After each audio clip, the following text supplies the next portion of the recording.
the purpose of today's event? First, we want to update you on the work we've undertaken since our last AGM and the impact we've had. We want to share and explain our new 3-year strategy and how our public role is adapting to the changing health and social care environment. And we want to consult with you on where you see the gaps in our community voices and what you consider as key health and social care concerns for the communities you support, especially within the context of COVID-19. Our guest speakers today have kindly offered to outline some of the key challenges faced in our area and speak to the difference and impact that Healthwatch Nottingham, Nottinghamshire is having. Our new strategy is ambitious in its attempt to champion the rights of communities to receive outstanding health and social care services and to ensure that our most vulnerable and seldom heard citizens are listened to, requiring us to have strategic influence to affect change in service design and delivery. We've got 3 main roles at Healthwatch. Number 1 is scrutiny.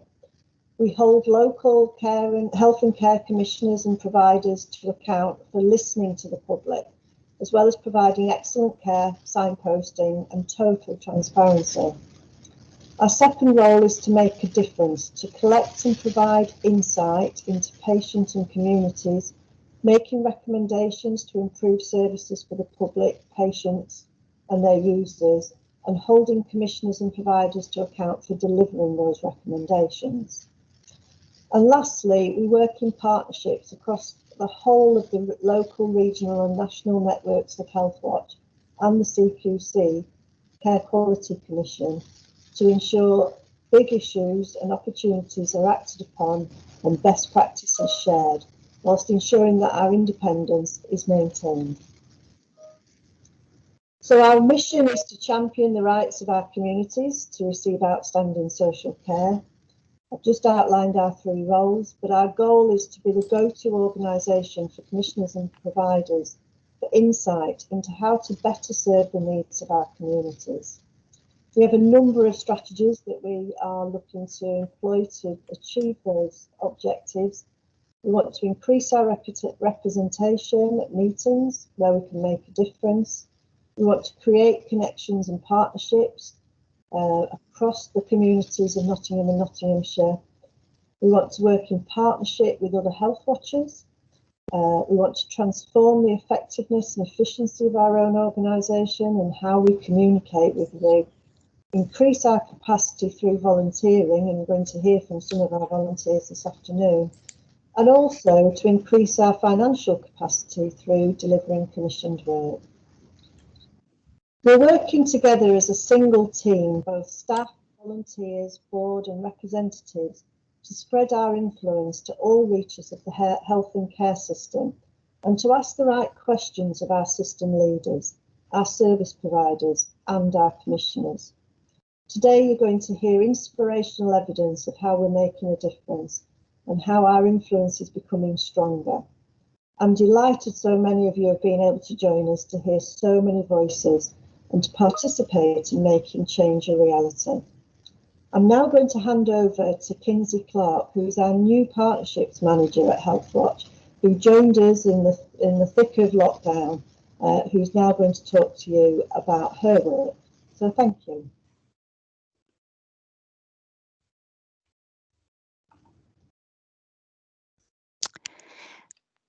Thank you, Sarah. And Nathan, I'm assuming I am on. And thank you very much. And I wish I could see you all, but I think we will have to do without. As Sarah said, and my name is Kinsey Clark. I am the new partnerships manager for Healthwatch Nottingham and Nottinghamshire. It is my absolute pleasure to introduce myself to you all. That's because in the coming weeks and months, it is my role and my intention to get to know as many of you as possible, to explore how we can best to work together to serve the communities we all trying to support. As Sarah has already pointed out, partnership working is extremely important to us. Healthwatch is a very small piece of a bigger jigsaw, and we can only make a difference with your support and collaboration. So I particularly, as Healthwatch's partnership manager, I would particularly like to express my thanks to you all. And I would ask you to watch out for my communication, as I will be stalking some of you in the not so very near future. And now, without further ado, I am absolutely delighted to jointly introduce Rich Brady, Programme Director of Nottingham City Integrated Care Partnership, or ICB as is commonly known, and Leslie MacDonald, Director of Nottingham Counselling Services, who is also a member of the City ICP and who has other various strategic roles in the community. And I would like to welcome first Rich Brady. Thank you. Thanks, Kinsey. So I've got a few slides to share this afternoon now. So I'll brilliant. I'll just try and share my screen. Yeah. Thank you. Okay. Okay. I'm assuming that people can see that now. Can I get a thumbs up? Yep. Okay. All right. So good afternoon, everybody. My name is Rich Brady. I'm the Programme Director for the Nottingham City Integrated Care Partnership. And I'm going to talk to you very briefly this afternoon about Healthwatch's role within the Integrated Care Partnership and how instrumental they've been in helping us shape our priorities and our work programme. So first of all, just to tell you a little bit about the Integrated Care Partnership, or the ICP, as Kinsey said, we've got representation from across Nottingham City.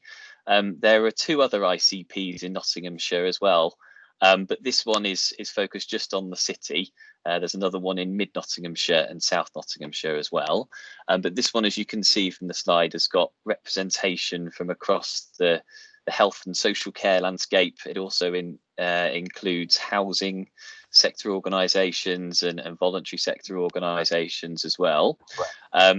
Community and voluntary services are also a really important part of our membership. But as you can see in the bottom right hand corner there, Healthwatch is also a really integral part of our ICP. And we've got representation from both Sarah, who was just speaking earlier then, who is on our partnership forum, which is our sort of board in waiting. And then Jane, who was speaking at the beginning, is on our programme steering group. And we certainly get some rigorous check and challenge from Jane at that group, and Sarah at our partnership forum. So when the City ICP was trying to understand where it would focus, we needed to undertake a few different exercises, and we wanted to engage with different groups and understand different levels of data that we had to know where it is that we should be focusing. But really, the most important point for us in our partnership is actually understanding what really matters to local people.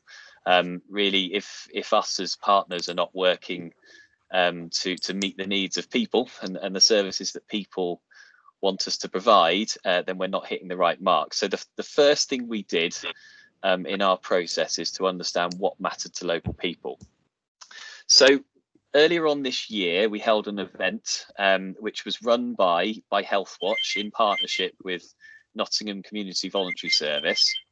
And essentially, we held a kind of workshop with representation from voluntary and community sector organisations from all over Nottingham. I'm struggling to hear with that telephone in the background. This is Liz, the interpreter. I'm not sure where that's coming from. I'll just pause, Liz. Okay, I think it's stopped ringing. Are we okay? So I'll start again. So earlier this year, Healthwatch and Nottingham Community Voluntary Service came together to run an event bringing together voluntary and community sector organisations from across the city, and it's those organisations who work with people. I think Jane and I term the representatives people who know people, because we wanted to really understand what mattered to local people, and we held this workshop. and brought together all of those individuals to help us understand where we should be focusing as a city ICP. And as part of that, what we did is we built up some people profiles, and I've got an example of one of those on the screen. And really, I think the important thing to pull out of this is to say that people's health is impacted by lots of different things. It's not necessarily just your physical health which will impact your health and well-being. We've got examples from here on these profiles about how people like to access information, some of the cultural or language barriers that might get in the way of people accessing services, difficulties in filling out forms to be able to access services as well. And even having access to a good meal is an important thing in order for people to feel good and have good health and well-being. So really what that means is that there are much wider determinants in just your kind of traditional physical health that impact on your health and well-being. So what we did is we used some of that information alongside of all of the data that we collected and our other bits of engagement to establish 5 particular programme priorities for the ICP, which are focused on citizens in Nottingham. We've also got a couple of priorities at the bottom there. You can see about developing our partnership and supporting our partners in the response to COVID. But what the impact that Healthwatch were really able to help us with is to understand that actually to really make a difference, we have to be focusing on people. And the way in which we're working within the City ICP now is to look at cohorts of people. I've highlighted 3 in particular there, which show our focus on people who face severe multiple disadvantage. So that could be somebody who's homeless or somebody with complex mental health needs that typically we don't have one health need. And this programme recognises that there are roles for all organisations to play in supporting people who face severe multiple disadvantage. Care leavers are also a priority group for us, and we've brought together our partners to focus on how collectively we can work together better to support people leaving the care system. And then another one of our programmes, I mean, there's a big representation within Nottingham, people from Black, Asian and minority ethnic communities. And we want to be able to work together better to reduce the health inequalities that are seen within that group. And Leslie, who I know is going to come on to speak next, has been a real force for good in helping us understand how we can do that.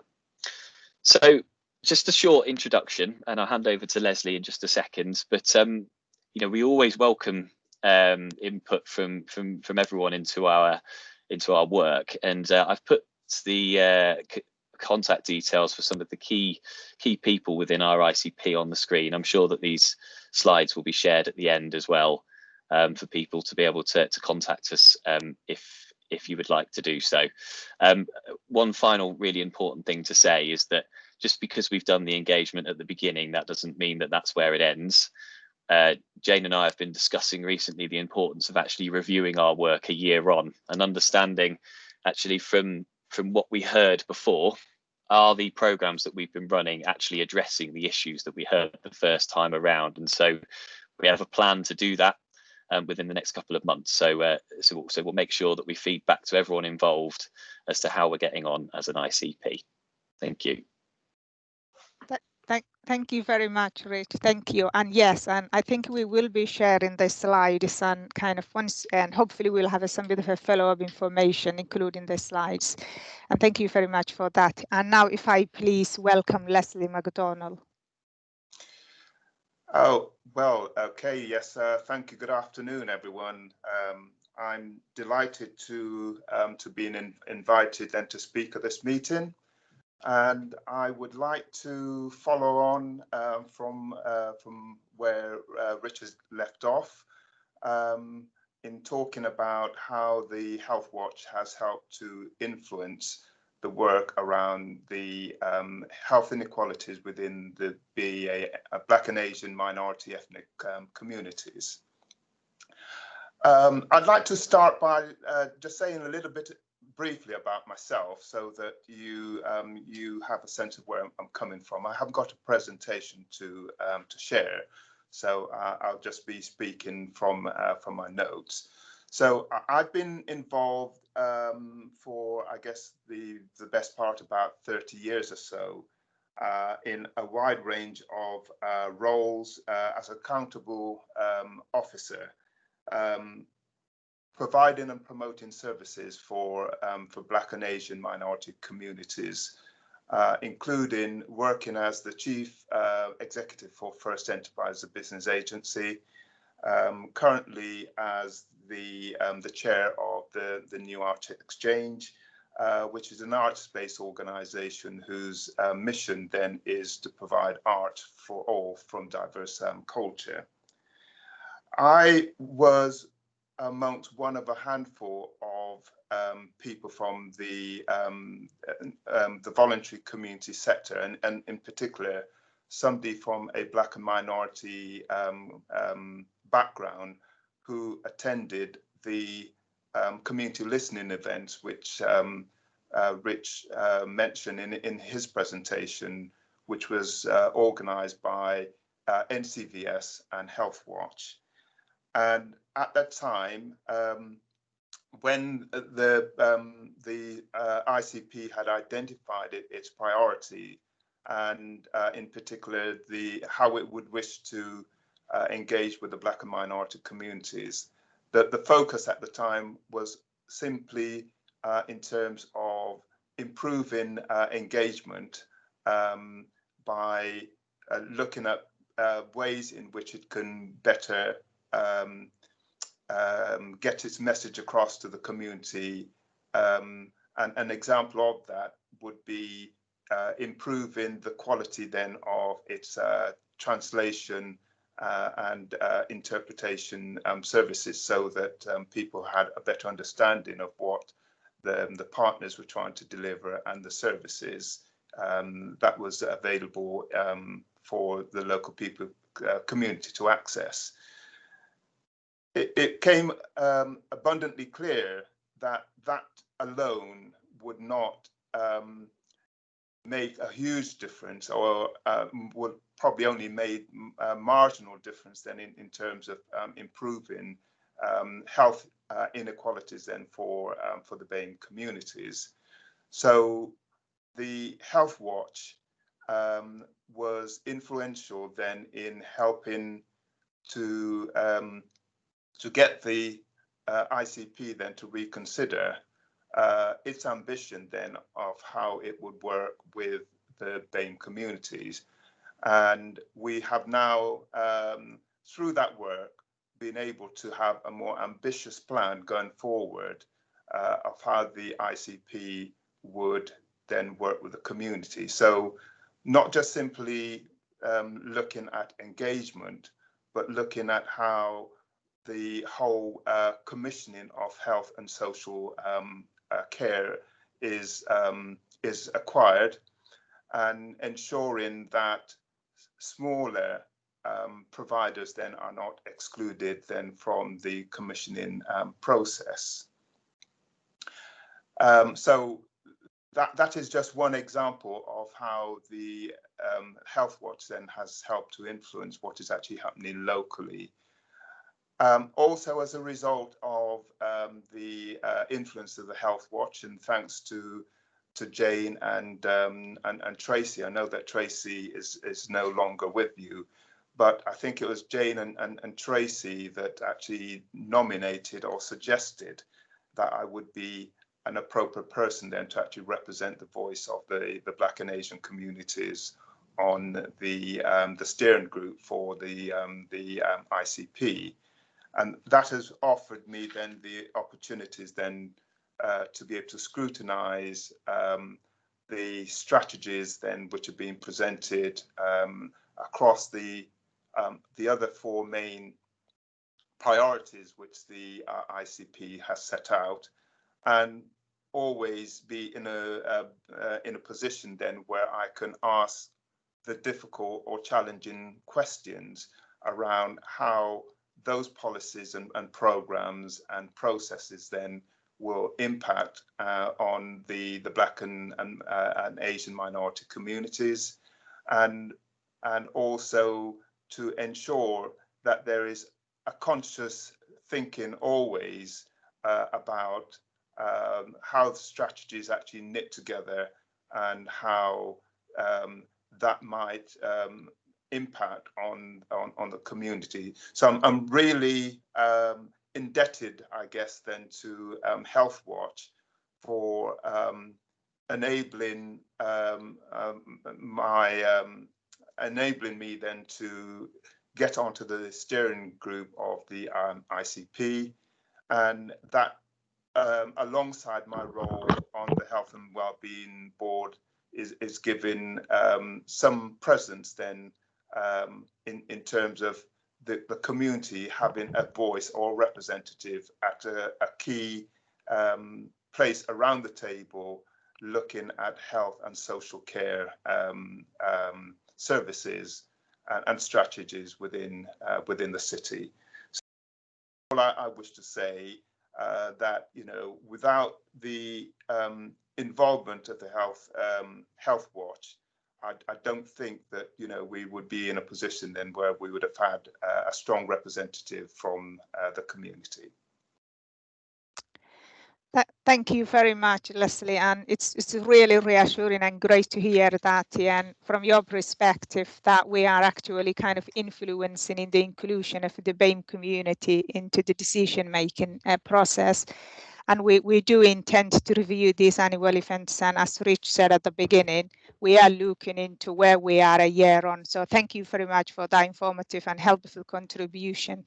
I am aware that we are slightly behind time, and I would like to welcome my colleague Anna, who would say a very short outline about our maternity partnership program, which she has been involved in the last 2 years, and which is another way that we demonstrate working in partnership while having an impact. Anna. Hello, hi everyone. My name is Anna Rutkowska, and I'm Maternity Voices Partnership Project Officer. I joined newly forming MVP in April 2018.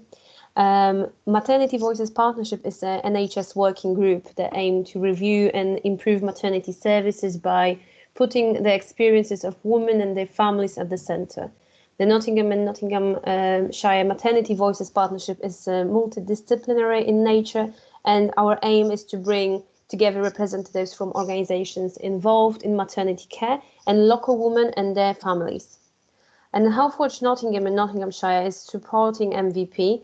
I always felt that Healthwatch is a perfect home for MVP because it's an independent organisation that helps people get the best from the local health and care service. And together we work to give women and families a strong voice that is heard by those who design and deliver services. Maternity Voices Partnership Board is made of professional members of the group, including midwives from both Nottingham University Hospitals Trust and Sherwood Forest Hospital Foundation Trust, representatives from the clinical commissioning groups in our area, as well as representatives from the City and County Council. Our MVP is also linked into local charities such as Zephyrs and the Emily Harris Foundation, who support local families. We also have a great team of passionate MVP volunteers who represent and reach out to local women and their families. And Maternity Voices Partnership is eager to hear what was good about the care and what could be better. And I really believe that sharing experiences helps to improve the maternity services in the future. And working in this partnership with all involved in maternity care is our main goal. By bringing all to the one table and listening to the voice of birthing people, we can really change the services for them. Thank you. Thank you very much, Anna. Thank you. That's really helpful to hear. And now I would like we will move to our next part of our program, which is to share a little bit about how we make a difference. And in that, I will welcome my colleague whom you heard from the beginning, Hester Kapoor. And Hester, over to you. Hello again, everybody, and welcome to our Making a Difference section of our AGM. This section is about how the work of Healthwatch has tangibly informed our commissioners and providers, and so provided health and social care services for you, To start with, we have Anne Whitfield, one of our volunteers, talking about gathering vulnerable people's information needs during lockdown 1 of COVID-19.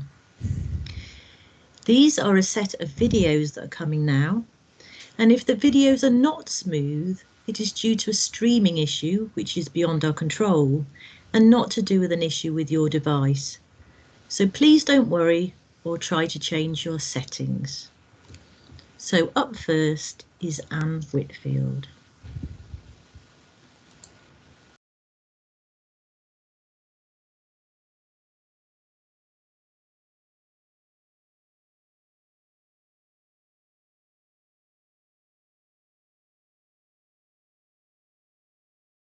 Healthwatch, I think, did something fantastic, which was got in exactly at the right time to ask people about the messages that were coming out, particularly for older and vulnerable people. Were they clear about what was coming out to them? And they were not. And there was that incredibly useful and I think really unforgettable survey, which was so helpful to so many people. And I got involved because I have a wide network of different groups, but also different people. I already had a buddy group during the pandemic, and it's grown and grown and grown. But I was able then, through that, I was able to tap into that. And also, it was not only useful to Healthwatch to get the information that they gave, but it was hugely useful to the people who were interviewed, people over 70, and I am one of them. We had felt that we had been told to sort of go back into your corner and keep quiet. We'll tell you what to do, right? So we had no voice. And Healthwatch gave us a voice, and it gave us a voice that mattered. We felt that we were actually, I as an interviewer, but also as an over 70s, I felt that we were actually contributing something that was useful. And a lot of opportunities for that had been taken away from us. Healthwatch then did a huge, it was hugely beneficial. It did a huge favor, more than a favor, to a lot of people because they felt much safer. And I only wished, I had known all the older people in our region to be able, and say it was mutually extremely productive and useful and supportive.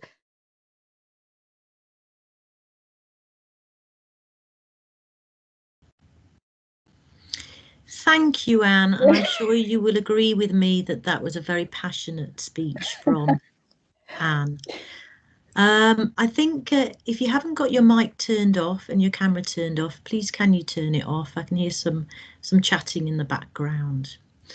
That actual survey brought in 435 responses over 2 weeks and has been distributed widely, and the findings of which have been shared across the ICS and ICPs. So now we are going to hear from David Ainsworth from the CCG. He is going to talk about how the findings from this Vulnerable People's Information Needs Survey help to inform their work. Hi, good afternoon everybody, and hopefully you can hear me okay, and it's great to be with you this afternoon.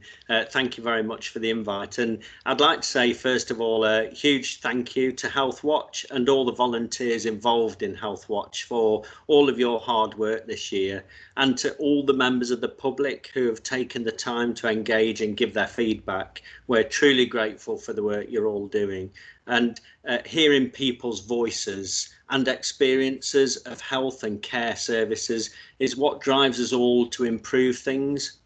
Making a positive difference to people's lives is why I remain passionate about making local NHS services the best we can. And one such example this year, as Hester just said, thank you, is that we used the information that Healthwatch had gathered, the intelligence from local people, and that gave us the insight that during COVID particularly, people were far more reliant and trusting of local sources of media, like local radio stations, local TV, and certain social media outlets. And so we use that information, and as a direct result, we now have a daily radio update in the Mansfield, Nashfield area, which I cover. We have a weekly slot on Notts TV, and we started to channel our messages based on the information and feedback that Healthwatch gave us through these local sources, because people said they were trusted places to go for information.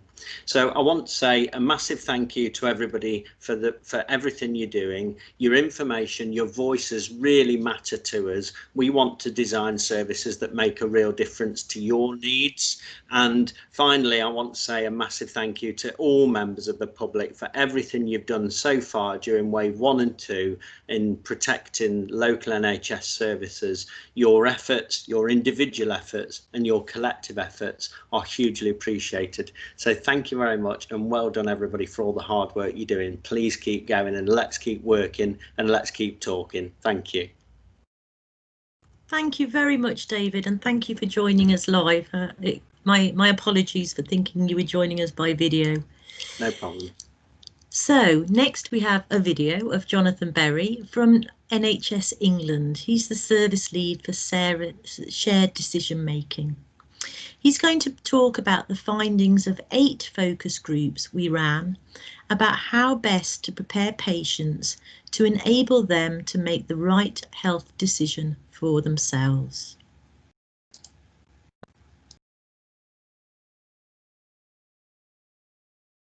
So I am Jonathan Berry, and I work for NHS England and Improvement, and I'm the national lead for shared decision making within the organisation, and that role is about actually trying to ensure that shared decision making as part of our overall approaches to personalised care gets embedded into as many pathways and conversations between clinicians and patients as possible. In essence, shared decision making is a conversation between clinicians, so that's doctors, nurses, allied healthcare professionals such as physiotherapists, etc., and patients, including their family members and care, etc., where patients want them involved, about all of the different options for treatment and care in a clinical treatment and care.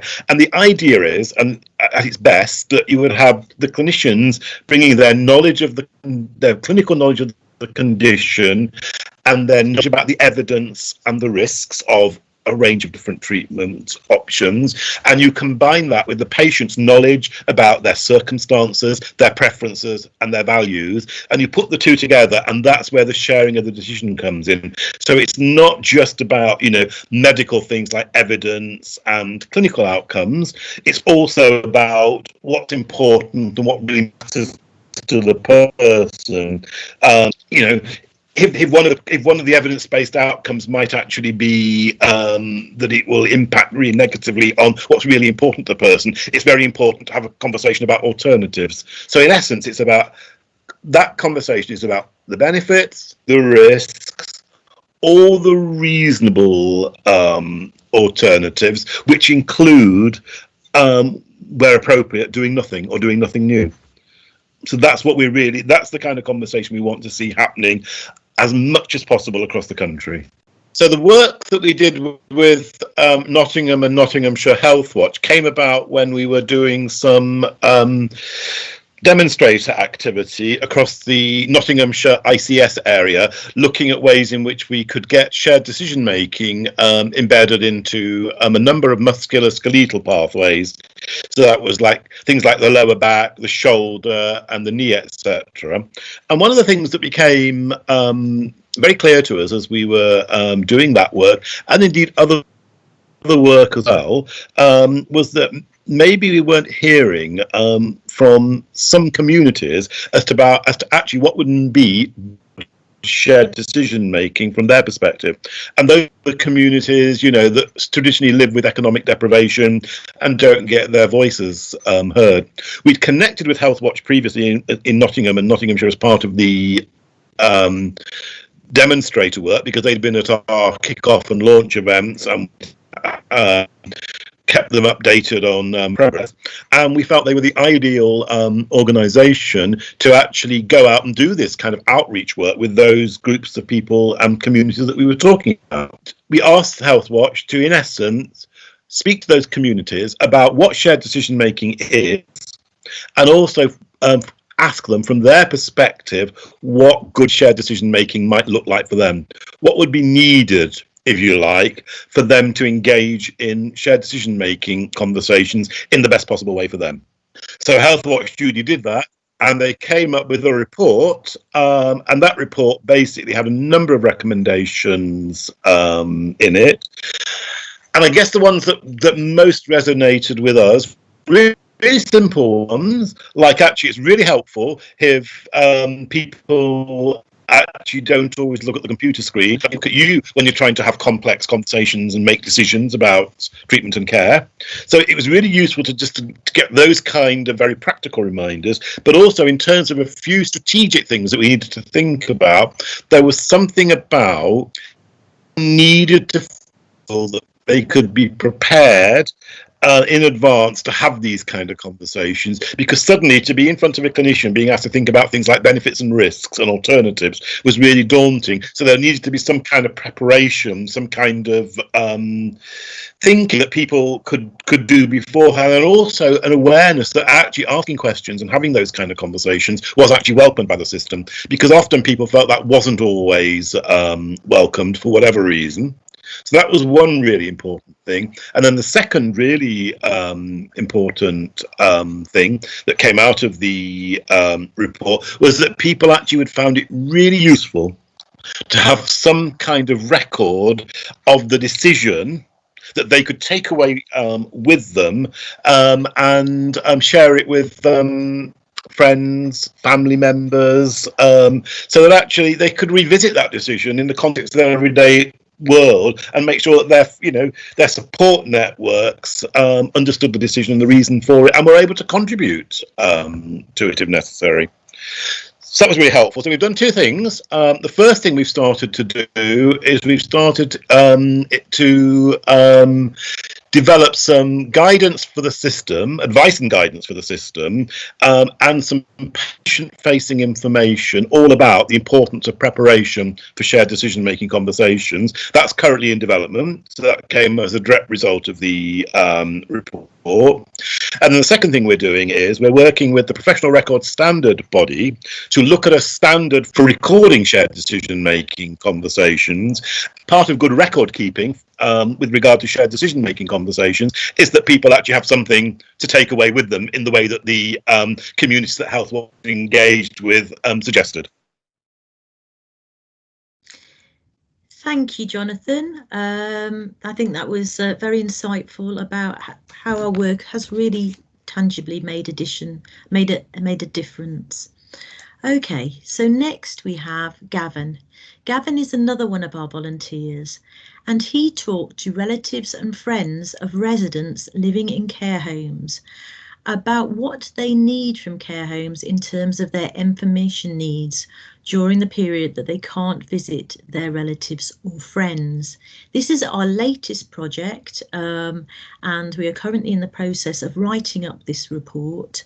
So this is really up-to-date information that we've been working on over the last couple of weeks.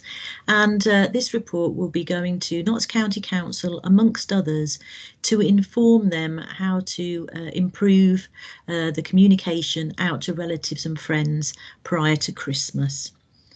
So over to Gavin now.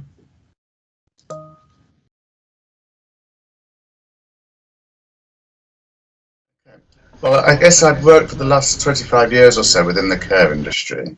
The latter 7 years as a quality monitoring officer with Nottingham City Council, inspecting care homes and care agencies.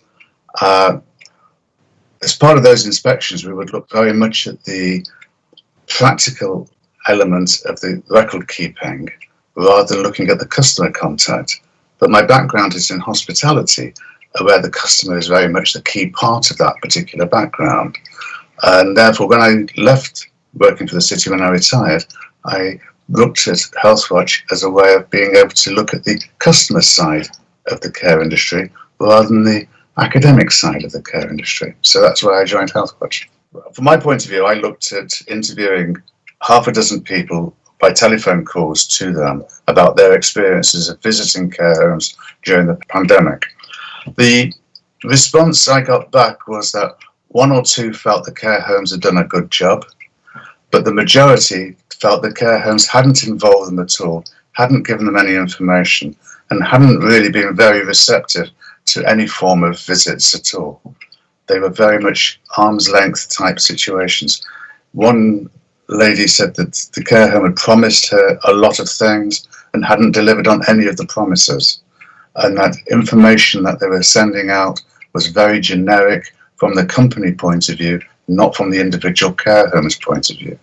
And they felt that the report was very urgently required to help care homes have a more consistent approach to information. And they thought that the report should be published as soon as it can be published, because it was certainly very much needed.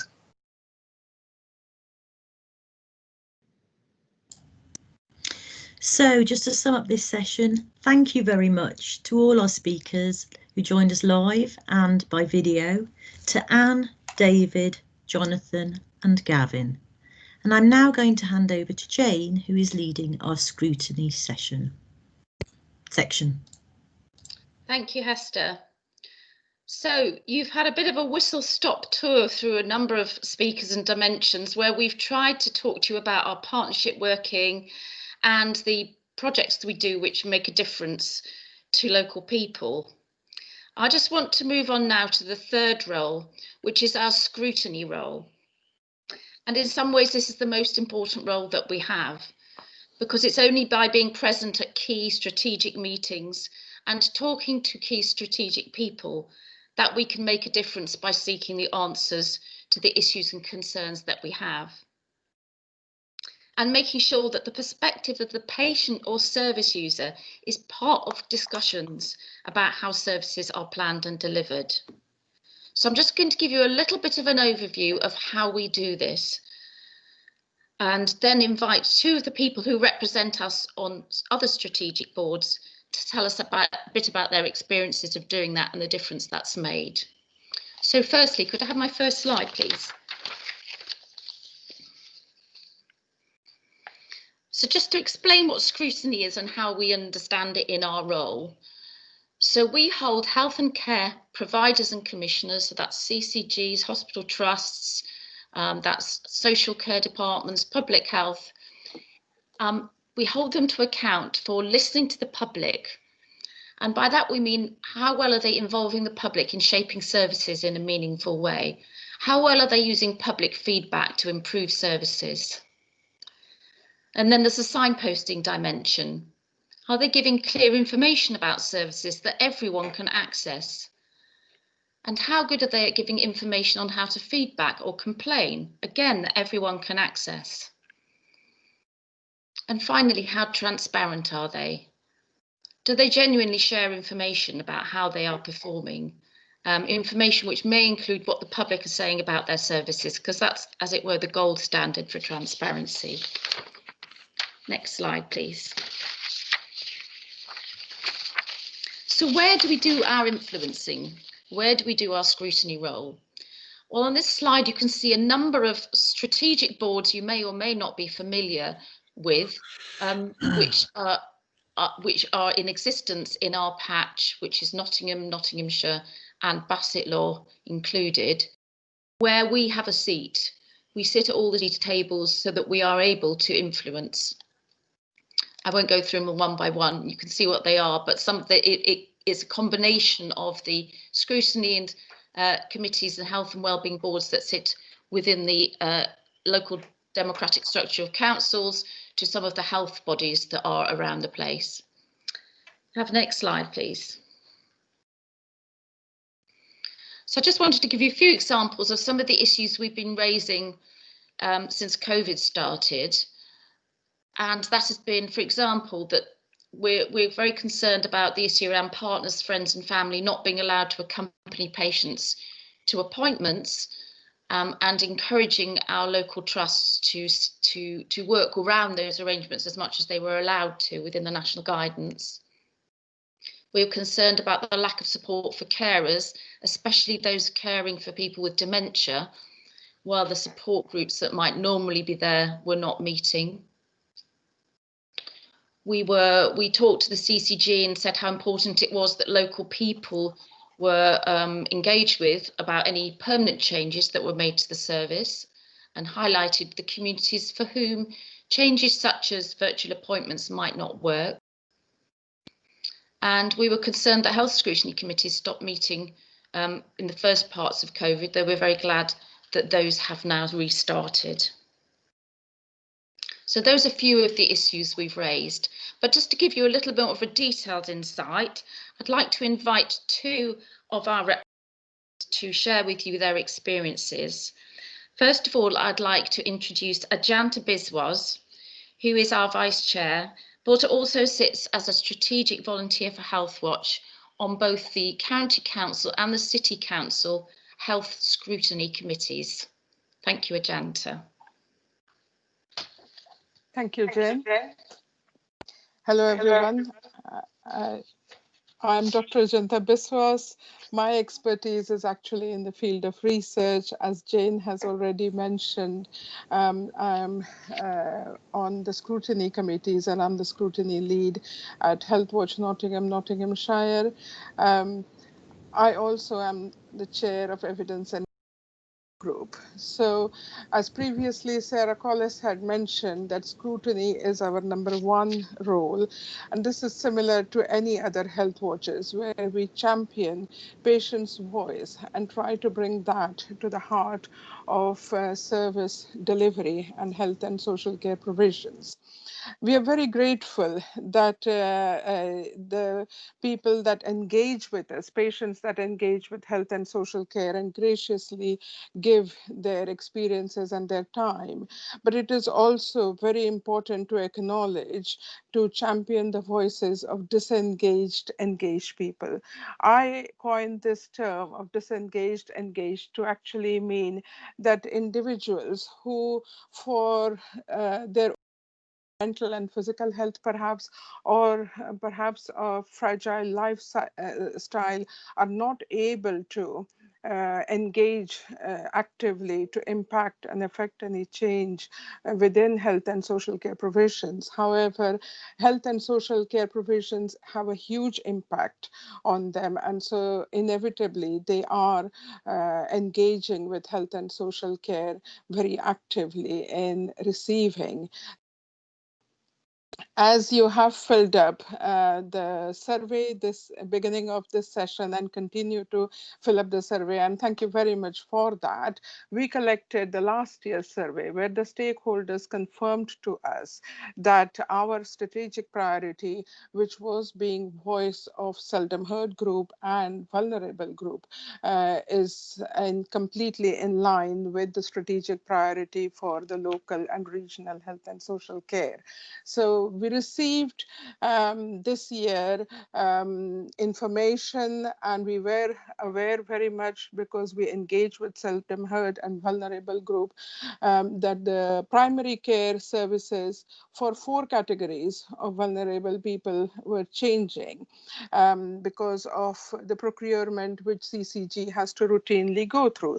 So while this seems to be a standard and routine procurement, these were categories of very vulnerable people, such as individuals who are homeless, individuals who, because of substance misuse and complex health needs, are deemed at high risk, patients who are on release from prison or in probation hostels, or asylum seekers, were the category of patients who were facing change in their primary care provisions.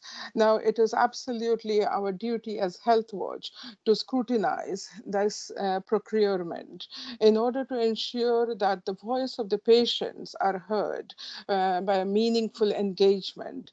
As Rich Brady mentioned in Mid-Nottinghamshire ICP, that health and social care, the essence is working with people, and that's what we at Healthwatch Nottinghamshire aim to do.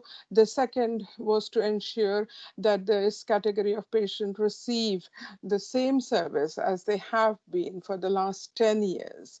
And finally, it was to ensure that this procurement doesn't amount to a service change in practical and in principle, which may impact downstream not only the local services such as accident and emergency or the local mental health services, but it have a huge impact in the individual's life. So we are doing this in 3 ways. We are doing this approach of scrutiny in the way of actually seeing the needs assessment, have the needs of this population of people being assessed, and that information being shared to the new service providers, and to see the equality and quality impact assessment that this service change does not lead in further health inequality, and any impact in quality has been mitigated. So we are working closely with CCG and moving forward with our scrutiny, with not only the population that has the patients that have been dispersed, but also the new service provisions. We do have Q&A sessions later on, so if you do have any questions on this, I'm happy to take it then. Thank you very much.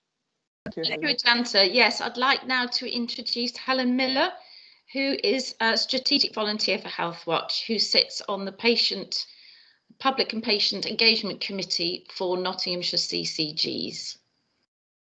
Okay, thank you, Jane. And Nathan, could we have the first slide, please?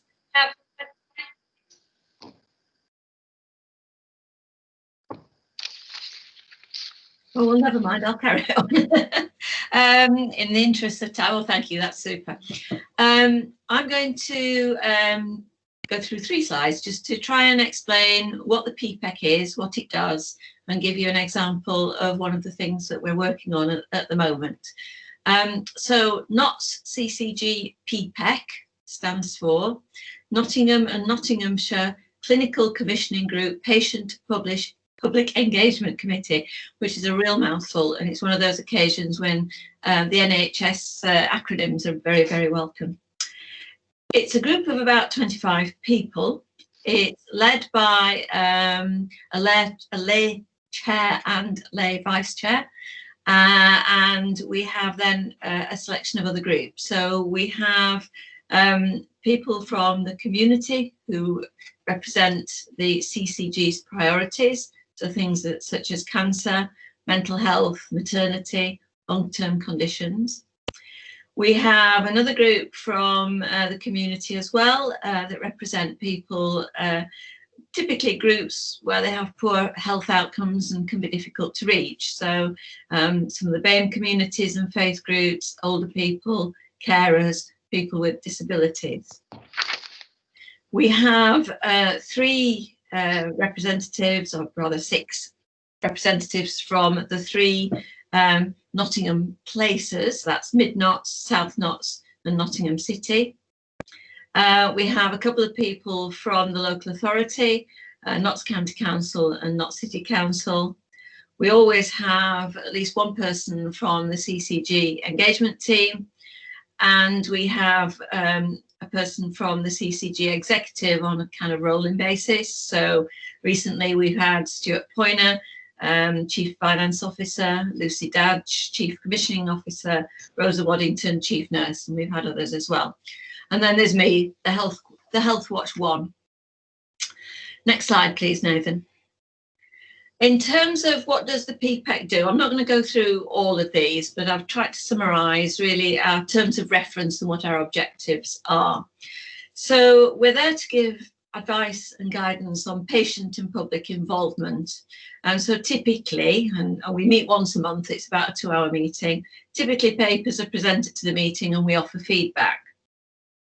We also review the engagement activity that the CCG have carried out, and we review how the feedback's being taken on board and the impact that it's had. Now, one of our key roles, where we probably spend quite a lot of our time, is on providing constructive challenge, and this can get quite lively. We don't always agree with the CCG plans, but we all agree that what we want to do is make things better for patients. And where we have some of our debates are more about the interpretation of what's actually happening on the ground, and we can differ on how we want to address things and what the priorities are, but we actually do have the same agenda. We want to make things better, and we want to provide assurance that citizens' views are taken into account across the health system. Next slide, please, Nathan. And I just want to give you an example of a work stream that I'm particularly involved with now, and that's called the NHS Recovery COVID Recovery Programme. So as you know, things had to change very quickly when COVID came along, particularly how people access services. Some of those things have worked very well. Some have not worked very well, or not worked very well for some groups. So whilst I'm engaged with all the stories of inequality that have come out of here and through this work, I will say my particular interest tends to be in the needs of the elderly, their carers, and in particular the new hospital discharge process that was introduced called Discharge to Assess, which Healthwatch England and the Red Cross did a great paper on, which was published probably a couple of months ago now.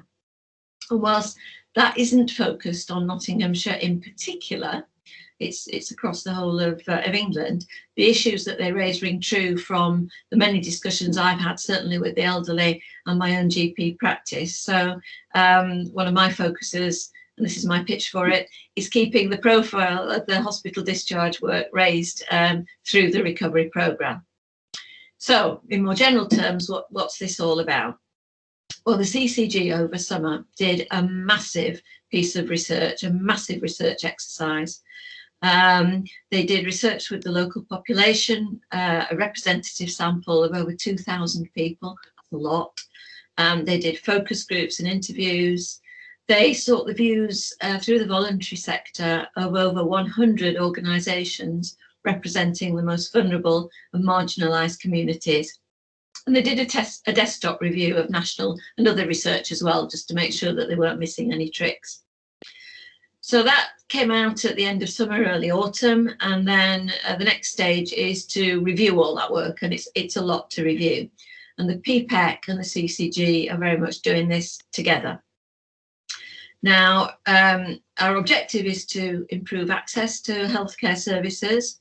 We want to make sure that what we do as a next step is patient-centred, that we really embed partnership working, get different parts of the NHS working together, and that we achieve greatly improved equitable outcomes for patients.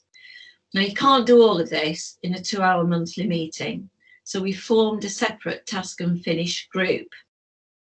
And this is kind of where we are now. We're just kind of on the brink of recommending what we would like the CCG to do. And I would say that the CCG and PPEC are really working together to face into the issues and work out how to resolve them.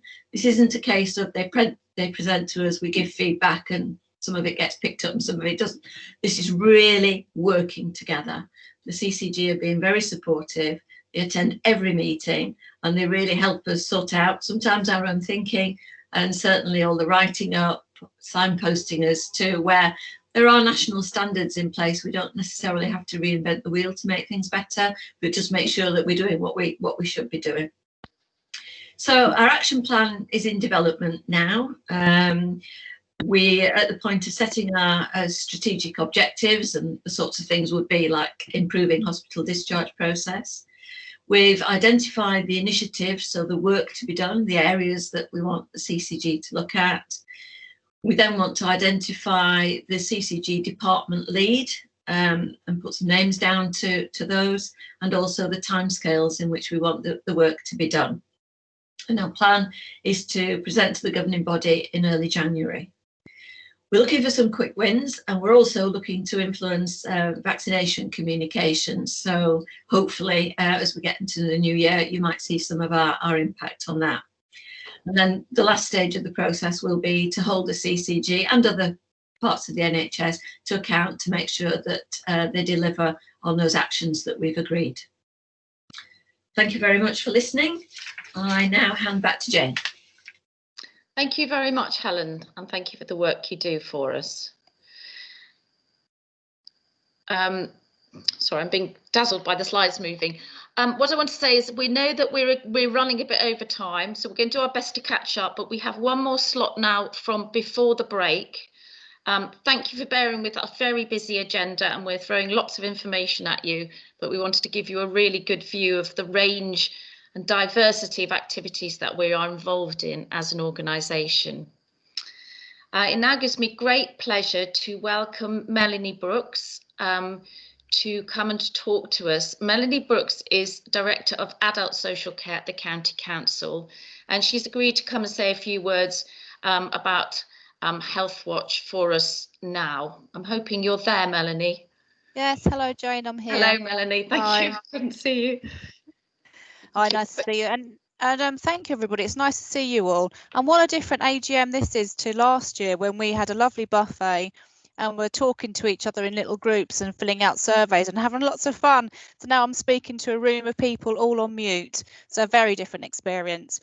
As well as Director of Adult Social Care, I'm also responsible for the county's public health team. So I'm Director for Adult Social Care and Public Health. And as well as us being responsible for individual needs, so people that you'll be familiar who need social care or have specific health needs, we also have a role in system leadership and tackling health inequalities with our partners through population health planning. So with this regard, Healthwatch are an important partner to us in a number of ways. And I think particularly Healthwatch has been really important and a particular asset through the pandemic. I mean, so for example, since March, we've been in emergency planning mode, and pretty much other than the odd week of respite in the summer, our response on COVID has just preoccupied us in the last 7 months.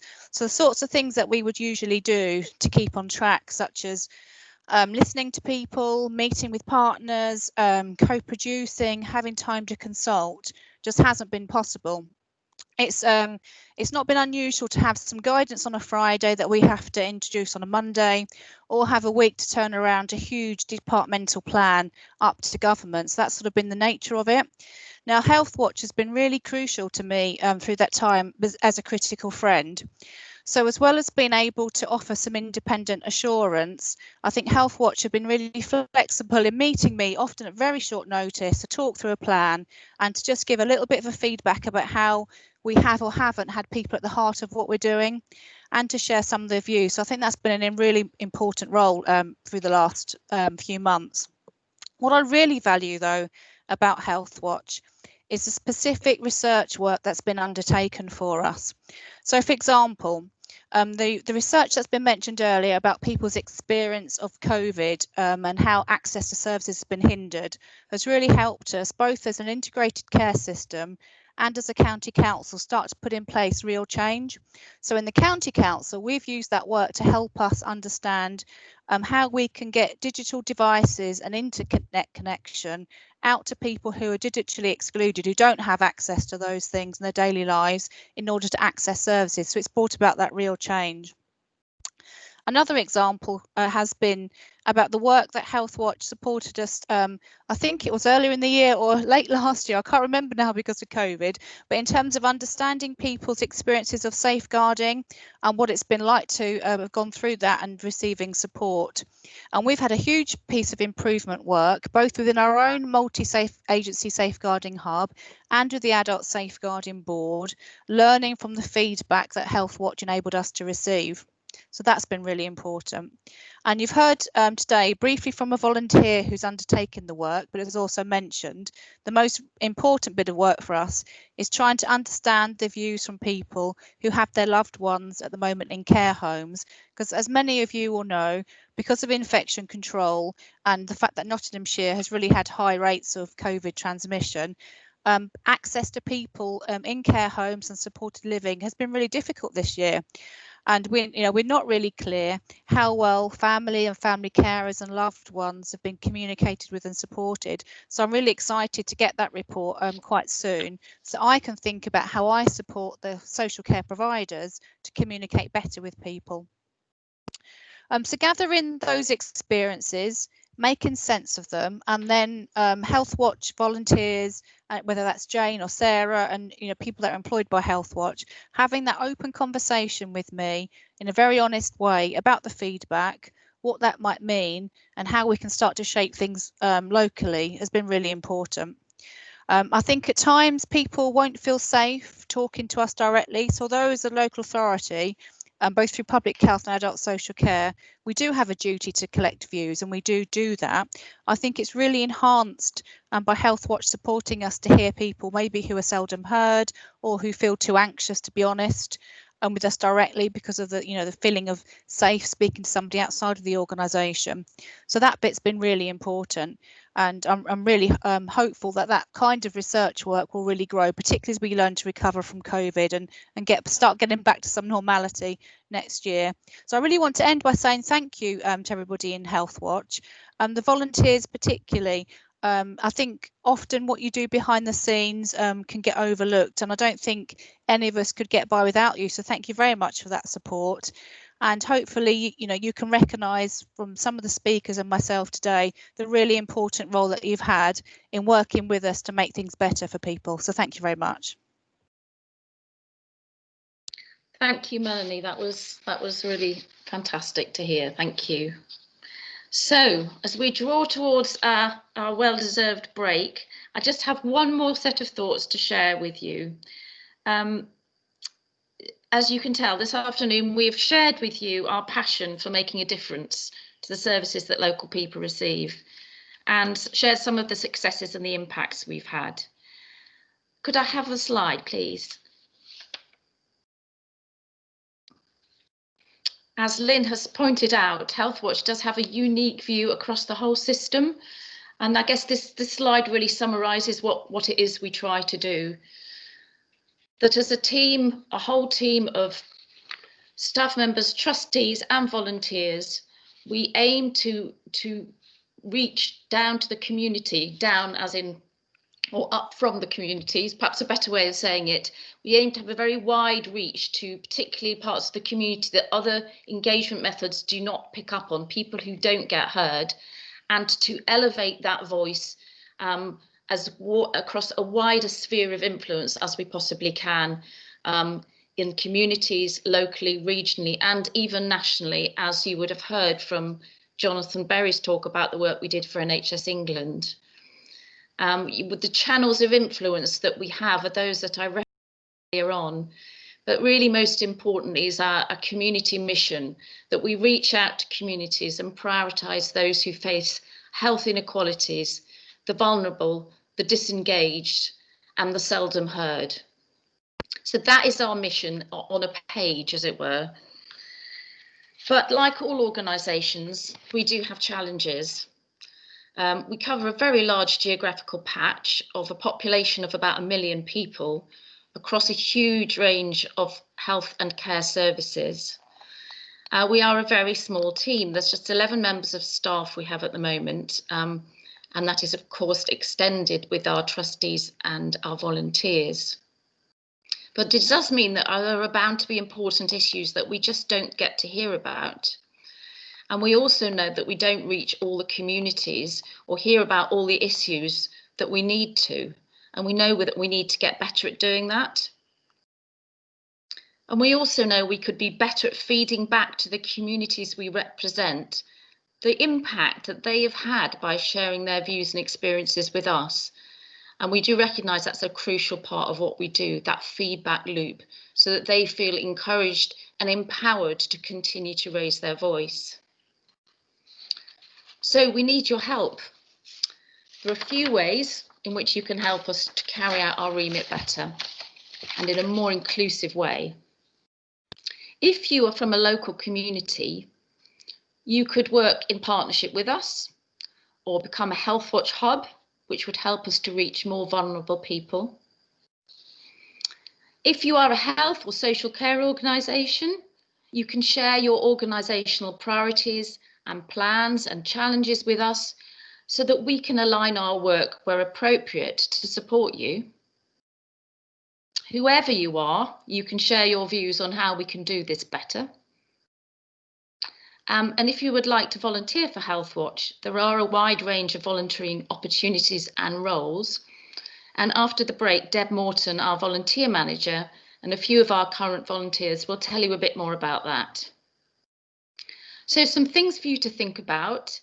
Just a reminder before we break that we're going to have a Q&A session after the break.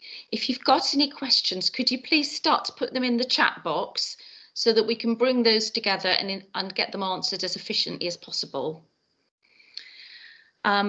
We ask that you don't close the meeting down during this break, but if you could just leave it on, turn your microphone and camera off, go and get yourselves a well-deserved drink, have a break, stretch your legs, and we look forward to seeing you in 5 minutes. Goodbye.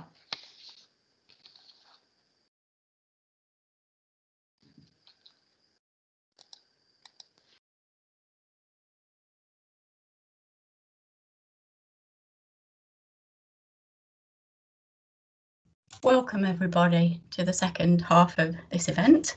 I hope you have had a couple of minutes at least for a break, but thank you for participating. So my name is Deb Morton and I'm the volunteer manager here at Healthwatch Nottingham and Nottinghamshire. So you've heard today about some of the work we've done and how volunteers have been and are involved. That's not the whole story. We currently have 45 active volunteers. They're involved in a variety of different things and we rely on their passion, their commitment and their skills to help us make the difference that we do. Volunteer contributions include sharing our surveys with a few neighbours, leading on projects, representing us at strategic meetings, carrying out telephone interviews, distributing our material around the city and county and being part of our hub network where they link us with the groups they are involved in. We appreciate every little thing that they do and the time that they give to this organisation. So let's hear from a few of them now about what it means to be a volunteer with Healthwatch Nottingham and Nottinghamshire. So this is a video for you.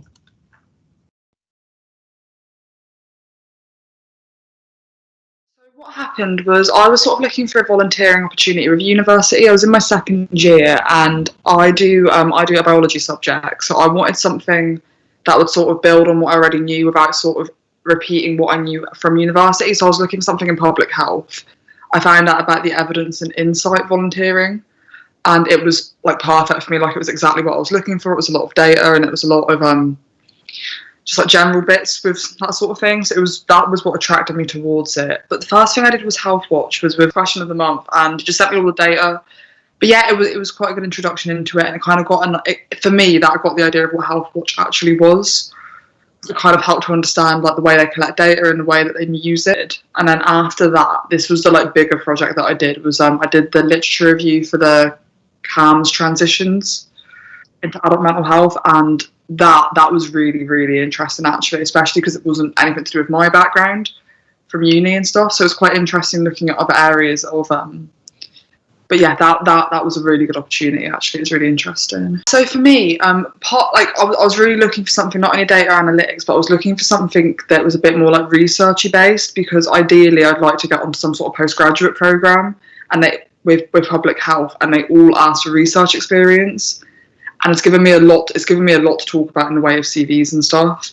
So it's helped me out massively in that sense. And it's also managed to get me a really good idea of like career pathways that I'd be interested in, which has been really, really useful, because it's quite hard to get experience with stuff like this if you are an undergraduate. So it's helped me massively in quite a few different senses. And on top of that, it was a really nice task. And having the weekly meetings as well was quite good for the reassurance, and it was really quite good for keeping me on track. And it was also quite good in that I think if you are a student volunteering, you don't always get that, like you don't really know how things work in a more professional setting. Like you're very used to being left doing stuff completely on your own, not getting feedback till the end. So it was quite nice actually seeing how things sort of work outside of academics. So it's been quite useful as well. But it's quite good if you can kind of dip in and out. So there is that other use as well, that it's not a massive commitment. So if you are looking for something sort of on the side or something to sort of keep you going alongside your other like main things, it's a really good opportunity for people like that, because it is quite hard again to find those things that don't require long-term commitment. It's been really useful for that. Overall, just feel really positively towards it. It's just been a really good experience. Like I really like volunteering with Healthwatch. I often felt that we missed the customer voice within the care homes. I was looking for that type of opportunity. Now, clearly, face contact was something I was looking forward to going into care homes to do, and that's not been possible at the moment. But by continuing with telephone conversations and telephone interviews has actually helped me rejig my interview styles, I guess. I used to do interviewing quite a lot during my career, and I enjoyed that particular process. And talking to some of the older people I've spoken to has really been very enlightening, and shows that people especially during times, have missed that contact with talking to totally independent people who haven't got any access to grind. They're not part of a care home, they're not part of the NHS, they are totally independent, and they would open up to us tremendously. So from a volunteer point of view, it's given me a lot of insight into the way older people work, older people feel, and the way that they do enjoy talking about issues, and I've got some very, very valid points to make. And it's really been quite interesting to do that.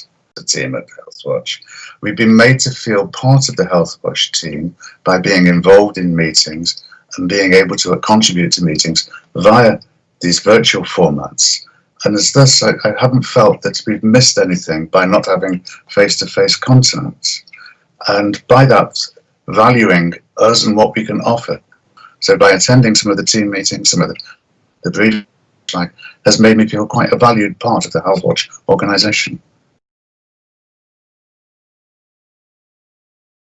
And I do have a bit of a mantra, actually, which I do trot out for any volunteering work, right?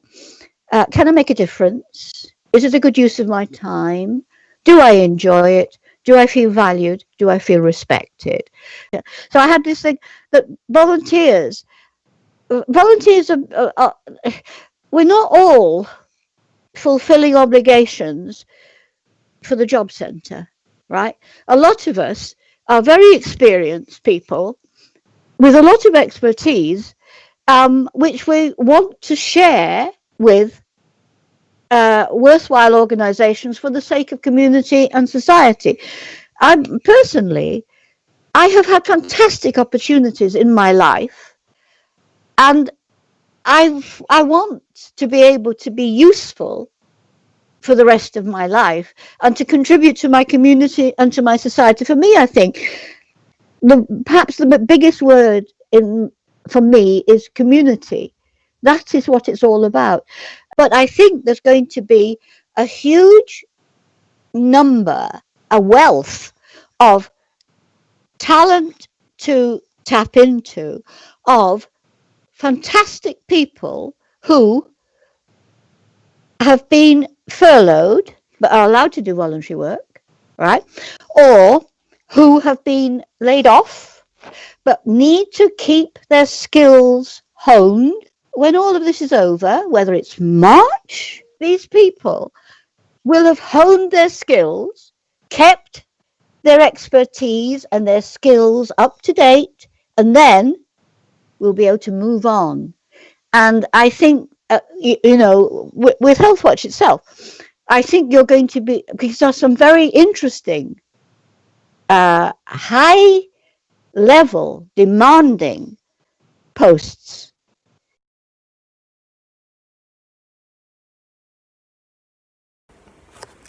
Hello, my name's Chester, and I was an evidence and insight volunteer at Healthwatch Nottingham and Nottinghamshire. I began volunteering at Healthwatch in 2018, so that was at the start of my second year at university. And since then, I've been really lucky to be involved with 3 really interesting projects. So the first is the GP Experiences project, which involved analysing lots and lots of experiences related to GP practices. The second was Tiny Talk, which looked at children and young people's experiences at their GP and dentist. And the third was Homelessness and Barriers to Primary Healthcare, for which I conducted a literature review, helped design and carry out questionnaires, and wrote up the findings.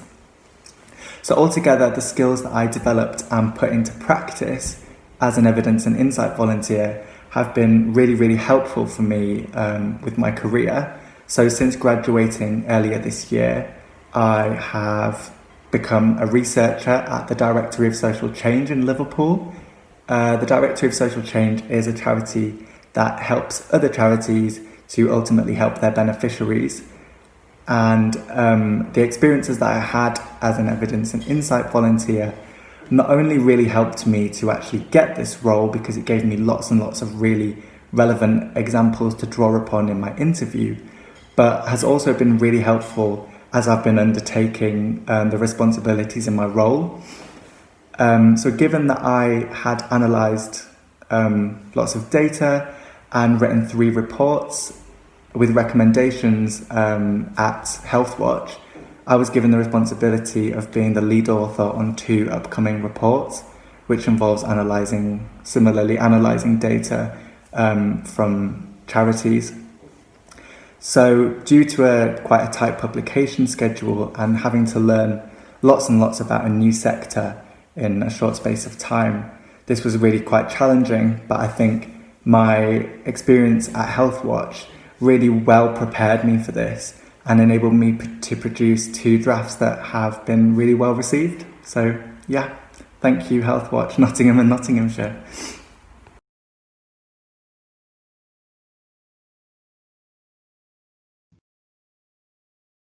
Wow, how absolutely awesome was that?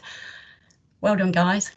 Okay, so as a key part of our new strategy to involve volunteers in every aspect of what we do, and this is something that we'll be working on over the next 3 years, we're developing some new roles alongside our existing ones, and we'll be rolling these out over the coming months. If you or anyone you know would like to find out more, please look on our website at the volunteer page or contact me directly. My contact details are on the page as well. Thank you. So I'll now hand over to Mark Doughty, our Projects and Insight Officer, who is going to present the results of the mini survey you've been completing today. Over to you, Mark. Good afternoon, everybody, and thank you, Deb, for handing over to me. My name is Mark Doughty, and I am our Projects and Insight Officer. As an organisation, we collect data and intelligence from a variety of sources, and it's my job to make sense of it all.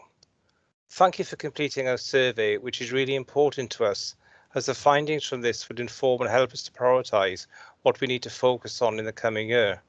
It also provides us with the accountability that we are targeting the right communities. I've just taken a cut of the survey so far, and at that point we had received 35 responses. The results so far indicate that the top 5 groups you feel we should be focusing on next year are people with a mental illness at 43%, young people under 25 at 37%, Black, Asian and minority ethnic 29%, carers 23%, and homeless 23%. In addition, you feel that the key issues which have been highlighted due to the pandemic, include the right information for people, representation and finance, impact on informal carers and future support models, mental health, which was mentioned by a lot of our contributors, loss of income,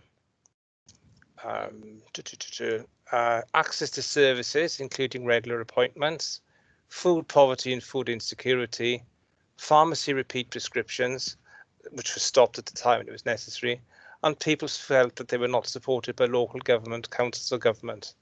There are several more themes which I will put into a summary and send out to you. I hope that you have found this information useful, and I'd now like to hand you back to Sarah Collis.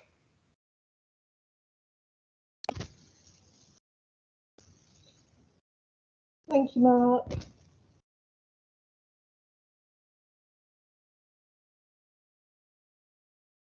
Hi, everybody. Thank you for that.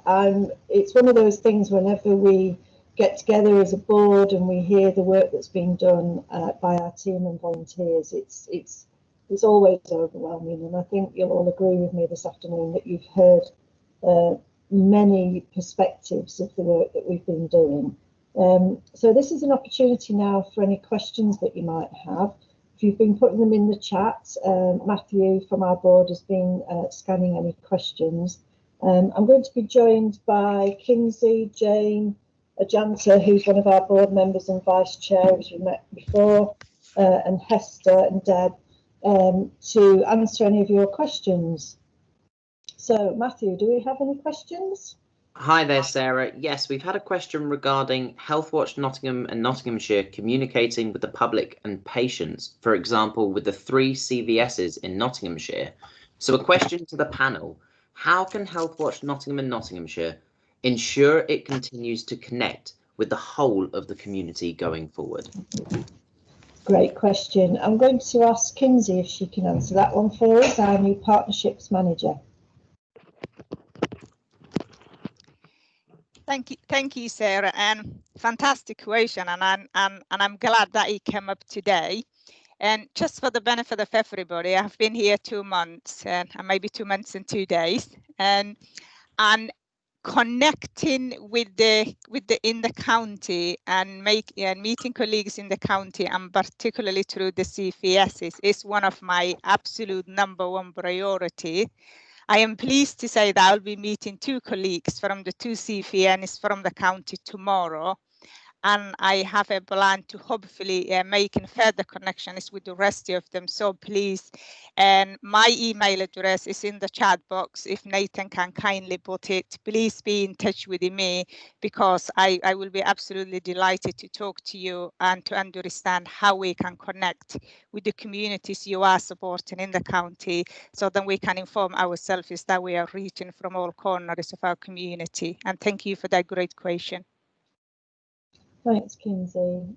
Matthew, any other questions from our audience today? Yep, so another question is, how can Healthwatch Nottingham and Nottinghamshire mould to adapt and continue working in the community in a socially distanced world? Wow, that's the question I think everybody's wrestling with at the moment, isn't it, in terms of how do we make those connections? I'm going to ask Kinsey again, and maybe Jane, to give us some thoughts on that.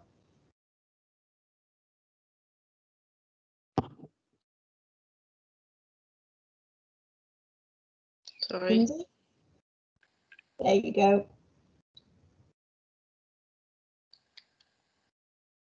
Sorry, I was waiting for Jane. I'm sorry. You go Jane first, please do. So very good question, and we've had to change our practice and be creative in how we engage and reach out to people since the pandemic began. Like all organisations, it's been a real challenge. One of our prime ways of doing things is that we actually go out to communities where they are and talk to them where they are, rather than expect them to have to contact us in a different way. So we've been trying different things is the answer, and we'll have to continue to do that. So we managed to do a survey in May time and reached over 400 people in a period of 2 weeks through all our connections, through using our volunteers, the community groups within which we have links, them contacting other people. And we did do a piece of work and got a lot of views back, which you heard about earlier, digitally. Now we know that we're not going to have reached everybody that way, and we know that still there's some people who still we will not reach digitally, because that's well established. But we've done what in first instance, we have done what we could. We've tried to be creative in other ways. We've tried working with food banks. We've tried reaching out in a number of ways, and we will continue to do that. Hester may be able to come in a little bit more on that, or Kinsey, I would suggest. I think all I can say really, it is a big challenge, and because we've suddenly moved it overnight from a face-to-face world into a virtual world, and that has inevitably excluded the most vulnerable section of our communities. And it will be true to say that we are not reaching everybody, and we're not reaching a lot of people, and it is a challenge, and we are aware of it. But we are aware that at least one or two of our partners are actually doing digital training for community members and community groups. So some organizations are organizing training around Zoom and Teams to include people just with sort of a basic use of the technology. And so we really would like to hear more organizations who are doing that. And however we can support the organizations in the community, that we will be happy to hear from any thoughts, and particularly the community leaders and community workers. You are our ears and eyes. We are, as Jane said, is 11 of us, and half of us are part-time, and so unfortunately we cannot be everywhere where we would like to. So please do let us know where you can identify issues or key issues that collectively impacting a particular cohort of community, because those are most vulnerable. One is Healthwatch's role to make sure that we are aware of them and that we champion their voice. So just to add finally, as Kinsey touched on, partnership working is key to this, and that is part of obviously Kinsey's role and our whole role as a team to support her in making those connections. We did reach out to food banks in the summer. There's more work to do with establishing better partnerships with them and being able to reach people through their food parcels. But we won't be in the COVID pandemic forever, and we won't be in lockdown forever. So, we look to the future, and we look to carrying on our work in the way we have been digitally, and growing our connections and partnerships and links to reach more and more people. But thank you for the question. And, if you do have any creative suggestions also for us, please feel free to let us know. Yeah, that's absolutely, going to be, it is our main priority is looking at new and innovative ways to reach our communities. So yeah, we're open to suggestions, we're open to partnerships, because this is the problem everybody's facing at the moment, is making sure that we are reaching people and getting their voices heard. I think we've done really well. I think the survey back in May was a real testament to those connections that we've got. I think 400 people in 2 weeks was pretty amazing. But we've got a long way to go, like everybody else. So good question, and I hope it really helps us make more connections going forward. Any other questions there, Matthew? One more question, just to be aware of time. How has Healthwatch Nottingham and Nottinghamshire been able to remain accountable to the work and plans scheduled for 2020 despite the pandemic? Right then, I'm going to ask Jane to answer that, and then I'll probably jump in as well as usual.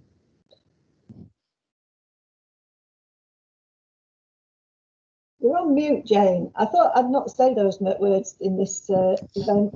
To apologise. Could you repeat the question, please, Matthew? Of course I can. So it's about our plans that we had for 2020 before the pandemic turned up. How has Healthwatch Nottingham and Nottinghamshire been able to continue plans for 2020 despite the obstacle of COVID-19? Right, yes, thank you.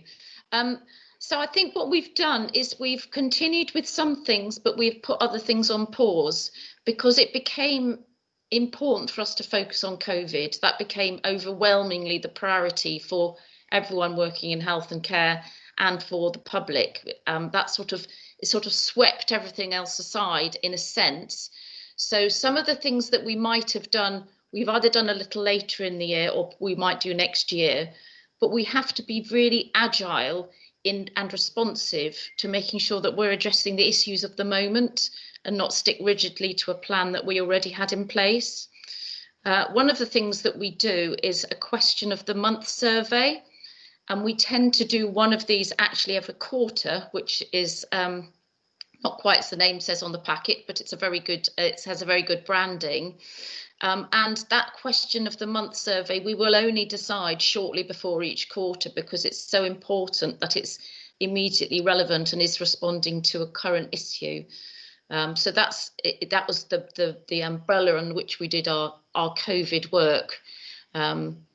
So yeah, I think that's the main response I would say, is that we keep reassessing our priorities. We keep reassessing what's the most important thing for us to be doing right now.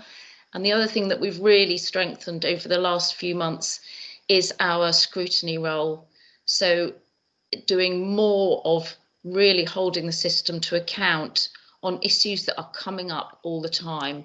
And there are many, and have been many of those over the last few months. So not just doing work, but doing that real scrutiny piece as well. Thank you.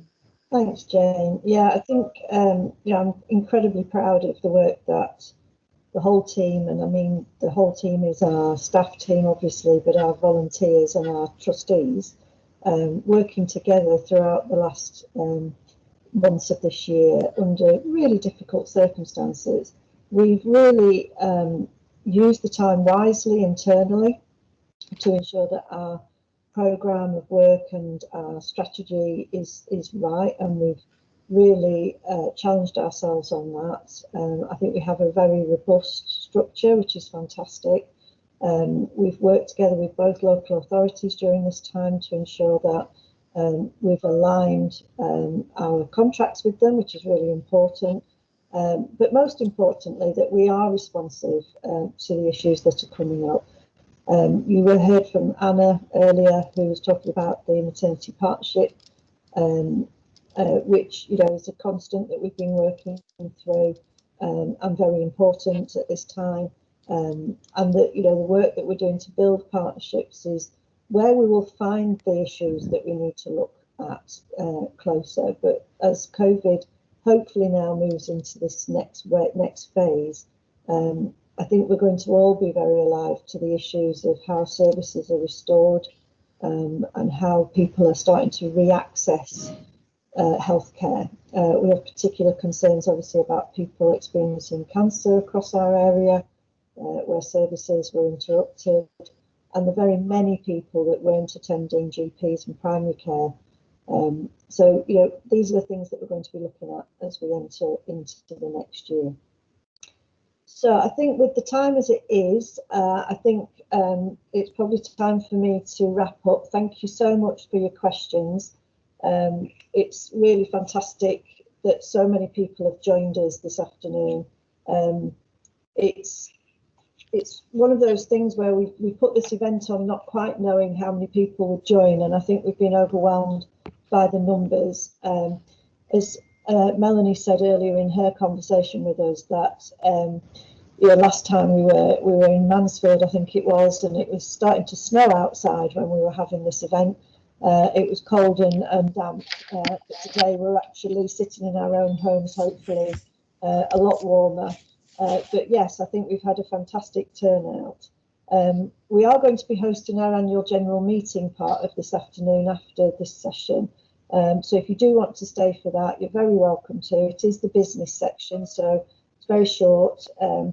So don't leave this call at the end of it. We'd like you to stay on and join us if you will do. Just wanted to sort of, first of all, thank our speakers for this afternoon.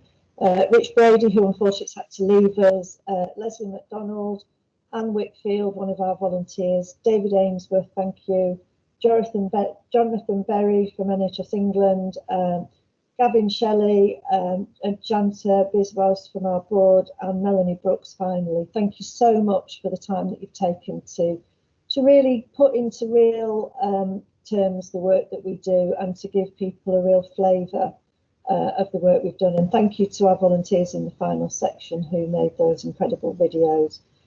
That was really helpful. I'd like to thank Matthew, who's, you might be able to see on the call now, who's a member of our board, who's been looking after some of the tech along with Nathan.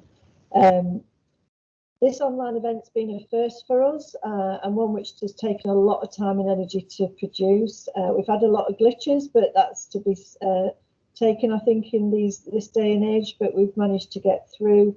and I hope you found this really informative. The staff team have really pulled this together in a fantastic way, and I want to say a special thank you to Kinsey, who has led on this particular event. Again, being quite relatively new to the organisation, she's really grasped this event and brought that together. So thank you to her, and to Nathan, who's our communications lead, for the support that's been happening behind the scenes. I want to say a special thank you to the team who've been working so hard to make today a success, and an extra special thank you to the volunteers who give so generously of their time, and without whom we just couldn't achieve what we do. You know, we have such a massive remit, and for a small team, and I mean small team even with our volunteers, we're still small considering the level and depth and breadth of work that we have to do. So thank you to them. And finally, I want to thank you all for attending this afternoon. I hope you've found it both informative and enjoyable, and that you continue to engage with us throughout the year ahead. This week, we've had the fantastic news that the first people in the world outside of the clinical trials have starting to receive the COVID-19 vaccine here in the UK. Whilst that gives us enormous hope for the future, the work to restore services and to minimise the impacts of COVID continues. Thank you to everyone who is contributing to the efforts to ensure that people across Nottingham and Nottinghamshire receive the care they deserve, and I wish you all a very safe and joyful end to 2020.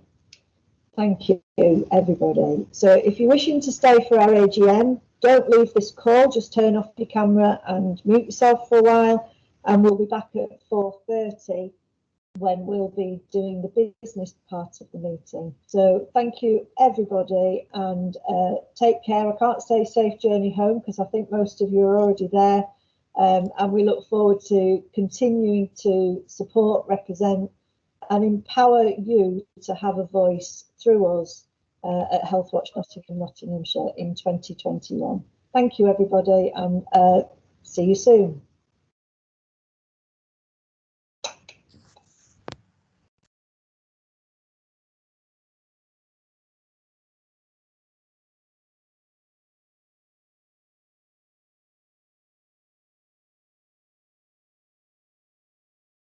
It's now 4:30, so I think we can now start the AGM element of this afternoon. Can I ask the trustees to turn their cameras on, please, and to remain mute while they're not speaking, so that everybody can see who the trustees are? Hello, lovely to see faces and not just circles with initials in. And thank you to everybody who's stayed for the AGM. You know, it really means a lot to us that you're interested in the business of the board, so thank you. I think we've got Dante with us, we've got Sue Tribe with us, and Lucy Cooper, I think. Yep, Canton Lock. From the CCG, nice to have you join us. Great, so lovely. I'm going to get going as it's been a long afternoon, one that I think was really enjoyable, and hopefully this bit won't feel too dry after the amazing stories we've heard from some of our volunteers and some of the people that we're working with. This is the business part of the annual general meeting, which I'd like to invite you to welcome you all to. We've got some apologies, I believe. Kerry Pickavert, who's our business manager, who's also our confidential secretary, will be taking minutes of the meeting. Could you tell us any of the apologies, please, Kerry? Yes, we have apologies from Phil Thomas. And no others, as far as I'm aware. I think I have an apology from Eddie Dandy, who's on our board. I believe Eddie's joined us. Has he joined us? Okay. Can't see. That's the problem with Teams. You can't see everybody, can you? So you sort of work out who all the initials are. Yeah, Eddie is on the call. Lovely, welcome Eddie. So first of all, I'm going to go through the business of the meeting as usual. We've sent out minutes of the previous AGM and they are available on our website. So just from those that were there, the trustees particularly, if we can see if the minutes were accurate, if there's any alterations that need to be made. Lucy, you've got your hand up? Oh, no, down again. Yeah, no, just to say I can't, unfortunately my webcam isn't working. Hopefully you can hear me. We can hear you. I was there and I propose support the minutes. Thank you. Lovely, thank you. There's just a few matters arising from the minutes from last year. We were at that point looking to appoint a new vice chair, which we did, and the Janta, who is sitting here today, is the new vice chair. That was done. We were looking to see how the local authorities wanted us to report to them, both city and county local authorities who we have contracts with to deliver the functions of Healthwatch. Jane did confirm that reporting structure with them, so I can confirm that. And an update was given to our November board last year. And the admin team were asked to create a register of debtors for our commissioned work, which I believe was done. They were the only matters arising. So I'm going to thank you for that. So we'll accept the minutes of the last meeting for the record. Yes, everybody? Thank you. Yeah. I am just going to do a quick overview of our annual report. It is available on our website. We have two reports that we present. One is our public, well, they're both public documents. One is the annual report, which joins a stable of annual reports from health watchers across the country. And we also have the trustees report, which is attached to our annual accounts, both of which are public documents, which are filed with the Charity Commission and the Companies House. So widely available for people to see. But I did want to just highlight some of the things from the year 2019-20. Obviously, when we look at an AGM, it's always retrospective. Whilst this afternoon we've very much been talking about the work that we do currently and the challenges that we face currently, but this portion of the meeting is very much looking backwards at the year before. So Kerry, can you share those brief slides that I've sent through? Thanks, Kerry. So we're just brilliant on the slideshow. Just go to slideshow at the top, Kerry, that'd be great. And then from the beginning, there we go. So this is just a shortened version of our annual report, which you can find on our website. Next slide, please, Kerry. Just the highlights, really. Back in 2019-20, we had 71 volunteers working for us and we employed 13 staff. And I think we achieved huge amounts of things with £321,000 from both our local authorities. And, you know, in that sense, the amount of work that we are prescribed to deliver across the entire health and social care economy, from birth to death, every type of community you can imagine. I think we do amazing work for what is a very limited budget. With that, we managed to share 182 people's stories they shared with us, and over 6,500 people received advice and information from us on services. We had over 16,000 people visited our website, and over 81,000 interactions through social media. These are things that COVID has absolutely brought into sharp focus, and I can see that those figures hopefully will improve next year as well.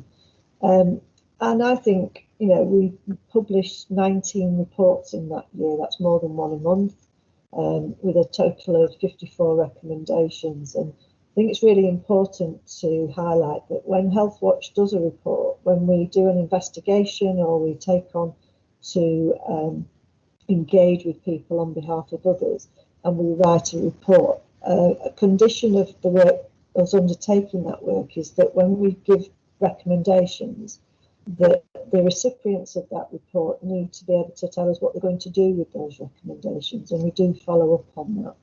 So I think 19 reports in that year, as well as everything else that we do, I think was a really strong achievement.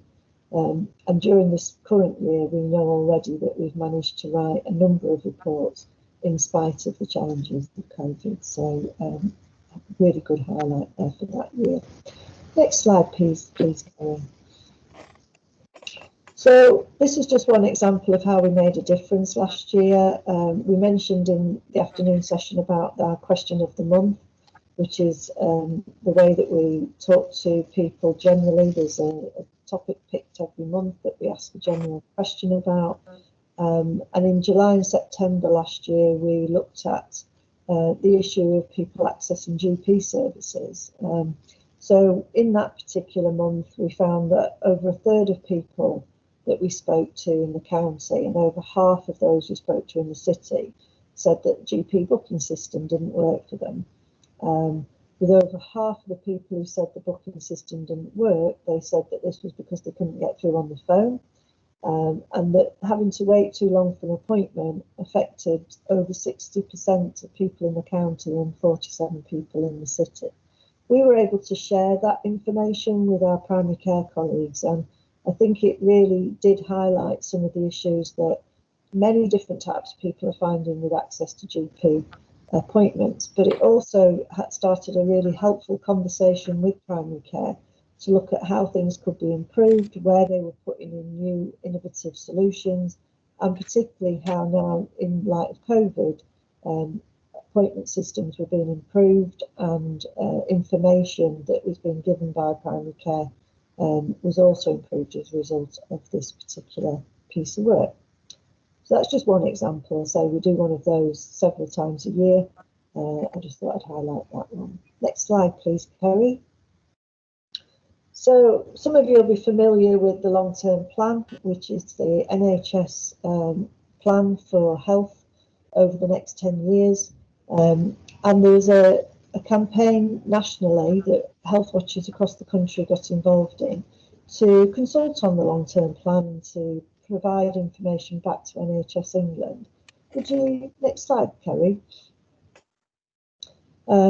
This was a campaign that was called #WhatWouldYouDo. These are some of the highlights on it. We worked in partnership with our colleagues in South Yorkshire and Bassetlaw Health Watchers, in Bassetlaw, to ensure that we really reached into communities to ask their opinion on the long-term plan.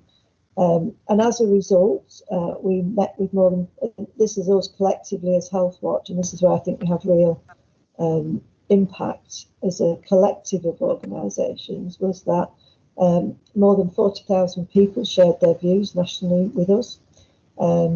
Our networks held over 500 focus groups reaching different communities across England, and Healthwatch itself attended almost 1,000 community events to ask people questions about the long-term plan.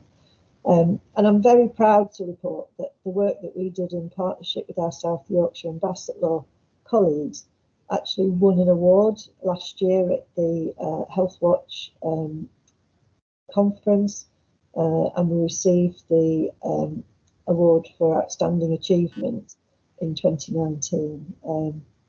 I think it really demonstrates that, you know, Healthwatch Nottingham and Nottinghamshire has incredible reach in lots of ways, but when we work together with other health watchers, you know, our expertise was brought to that particular endeavour, and working with colleagues, it was really fantastic to receive that award, and an accolade really for the people of Nottingham and Nottinghamshire up in Bassetlaw who really contributed to that campaign and really brought their voices to the story that needed to be said to NHS England. Next slide, please, Kerry. And lastly, I just wanted to highlight again the role of volunteers. We can't do what we do without volunteers at Healthwatch. It would be impossible. And it's really a central tenet of ours, and particularly within our new strategy, that we engage with people as volunteers for our organisation in so many different ways. This afternoon we heard from many of our volunteers giving us different insight into some of their motivations, why they wanted to join us, and the benefit that they've received. But whatever they get back, we know that we're getting a huge amount of skill, talent, energy and commitment. And so this last year that this annual report is about, our volunteers raised awareness of the work we do at our events across community and with health and care services. They collected live experiences about maternity services. They visited services to make sure they were providing people with the right support. They helped people they helped us with our day-to-day running. I think we heard this afternoon from one of our volunteers who very much got involved in our evidence and insight and brought his skill and talent to writing reports for us. And our volunteers listened to people's experiences to help us know which areas we needed to focus on. This year going forward, volunteers are even more important to us, and we aim to recruit widely from the communities across Nottingham and Nottinghamshire, and to ensure that the experience that our volunteers have is something that they value and that they can really see the difference that they've made to the lives of people across our county and city, and that the difference their efforts make in elevating people's voices is really, a fantastic motivation for everybody. Thank you, Kerry. I think that's the end of the slides. Thank you. So that's just an overview, and if you want to read the full report, you can do so on our website. Please do so. It's got a bit more information in it than that. I think the next bit of our agenda is to turn to Ian Blair, who's our treasurer, who joined us last year to talk about our finances, which are the very important oil that keeps us going, Ian. So I'm going to hand over to you. Okay, thanks, Sarah. Hopefully my microphone's working. Can I just say that this is for approval by the trustees, and I don't intend in 5 minutes to actually go into much detail, but it's really a quick whistle-stop tour of the key points. They've already been sent out to the trustees, but they are on our website for delegates or members of the public to actually view if they wish. Just to say that we've received a clear report from our independent examiners, Community Accounting Plus, and their certificate is in the pack of documents on page 6. It's done in a very formulaic way, but that is what they are required to do by the accounting principles. Also, apologies for anyone who reads the document. They are not done in a management accounting simplified version. They're done in a format for probity and governance, and they have to be set out in certain ways, which may seem a bit difficult to actually read. I think if I could say two things about the position as a result of the documents, we are in a reasonably sound financial position, particularly after gaining the 3-year contract from the County Council during the year. Our financial management is strong because we've actually delivered almost exactly on our budget. So that's a credit to Jane and the staff on budgetary control during the year. And I think these points have helped us financially during the past few months of uncertainty due to the pandemic, that it may well have affected a lot of things in the organisation, but financially we have not been hit too badly. I don't intend to go through the whole document, but just concentrate on 2 pages, and my apologies if the actual printing is small, but that is how it comes out in the document. Firstly, on page 7, Kerry, if you can get that.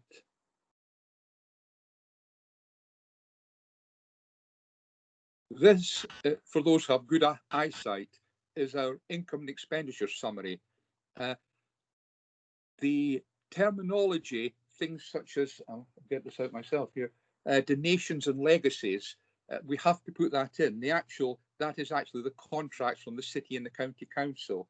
Charitable activities are basically the other contracts which we have managed to obtain in the year. So my apologies for the terminology. It shows that we have a slight overspend during the year of just under £4,000, which is being met from reserves. This, however, was in accordance with our plans at the beginning of the previous year, because we actually intended to overspend to invest in services. So that was what we actually planned to do. So it didn't come as a bad news to us. We knew what was happening. There is a more detailed breakdown of income and expenditure, and that's shown in page 13 of the document, which I'm not proposing to go over just now, because the details have been up to the board previously during the year. And it's in the format of the management accounts that we actually get. The second page I would draw your attention to is page 9. If Kerry, oh, you have that up already. Now, this is the balance sheet at March 2020. And basically, it's the important document because it shows our financial position. And again, it shows we're in a relatively sound financial position. Our unrestricted funds are almost £259,000, which accords with our agreed reserves policy. So the identification of what we needed to keep in reserves is shown in that figure. A very small point is the increase in creditors from one year to the other. Now that has happened because the City Council graciously paid us the first quarter of this year's money in last year early, so that was quite nice, but we have to take account of it in accountancy terms to show it as a creditor. So my apologies for that very quick whistle-stop tour of the accounts, but unless there are any questions anyone has, I would ask that we could agree the accounts for the year to 31st March 2020. Thank you, Ian. Can we have, so Ian's proposed that, could we have a seconder, please? I can second that. Thank you very much. Is that everybody in agreement? So I think that's yes. It. We'll do it through. If somebody says no, we'll listen to that one and obviously take it as people have agreed. So thank you, Ian. That's the accounts have been adopted for the financial year 2019-2020. There's also, Sarah, the other part about the appointment of the independent examiner, which I would propose that we continue using Community Accounting Plus for the current year, if someone wants to second that. Have we got a seconder? Everybody's turn. Yeah, sure. You have to do that for the charity commissioners. Who was that? Sorry, they're effectively our auditors in a non-charitable sort of way. Yeah, I'm happy to second that, Sarah. Thank you very much, Matthew. And again, I think unless there's any objections, we'll continue with Community Accounting Plus. For the visitors that have joined us for this meeting, the Community Accounting Plus is a really important service that is being funded by the local authority and the county particularly, and it supports the voluntary and community sector to ensure that we have good financial management and that the voluntary and community sector is really well supported. It's an amazing service and one that we really value, and to have them as our independent examiners has been something that we're helping to, through the fees that we pay for that, we help to support smaller charities receive subsidised funding. So I just wanted to make that point. I think it's really important that funding that we receive as a charity, we try as best we can to spend within the charity economy, if you like, so that it gets spread even further. So thank you very much, Ian, for that. So the next part of the business is to look at the retirement and election of our board members. For those of you not familiar with charity boards, and obviously we're a limited company as well, we work to a memorandum and articles of association, and within our rules, if you like, the rules of our organisation, every year a third of our eligible trustees retire on rotation, and what that means is people step down. They are then invited, if they wish to restand. And this year we have 4 trustees who are retiring, Those people are Ajanta Biswas, who is our Vice Chair, Lucy Cooper, Eddie Dandy and Sarah MacDonald. I've been given notification that Ajanta will be restanding out of that list. So is there any of those others that are in attendance if they are wishing to restand from retirement? I think that's Eddie and Lucy that I know are on the call today. Nope. Okay. So could we just accept Ajanta back onto the board, please? That's all the trustees. Thank you very much. Any objection? Got to ask. No, thank you. So Ajanta, you're now back on the board. I've been retired briefly. I would like to publicly say a few things about the three people that have retired this evening. First of all, I'm going to talk about Lucy. Lucy's our longest standing board member, who's been with us now for 9 years. Lucy joined the first iteration of Healthwatch in the city at the same time that I was there, and continued after I left, and has been a tireless support for Healthwatch. And I think it's a real testament to the person who puts the number of years that Lucy has done so into supporting the endeavours of Healthwatch. That, you know, I'm in absolute admiration for the commitment that Lucy's made. So I want to say a very public thank you to her for being so supportive and bringing her enormous skill and knowledge to the board. Next, I'd like to say a huge thank you to Eddie Dandy, who's our next longest standing board member. Joined in 2016, along with Ajanta at the same time in the City Healthwatch as it was then. Eddie again has brought amazing energy to the organisation and was very instrumental in helping iron out a lot of the kinks in the restructure when we brought Nottingham and Nottinghamshire Healthwatches together, and then stayed beyond that experience to help us shape Healthwatch as we are today. Eddie, who is a pharmacist within the community, has brought enormous insight to Healthwatch from both his professional career, but also from his own lived experience. And we're really grateful to Eddie. Although I'm really pleased to say that Eddie will continue to be supporting us as a volunteer, working very strategically across issues around cancer on behalf of the board. And so while stepping down from the board, we won't be losing Eddie altogether, which I'm really happy about. And finally, Sarah MacDonald, who is a local mental health professional, who joined our board about 1.5 years, 2 years ago, I think it was now. And due to pressure of work, Sarah's had to take the decision to step down this year and won't be rejoining us. Again, I wish to say a huge thank you to Sarah. Her insights on the board were incredibly helpful. She brought an enormous amount of professionalism to us, and one in which championing particularly the issues for young people in transition in mental health services. She brought a real championing of those people to our board and will be missed.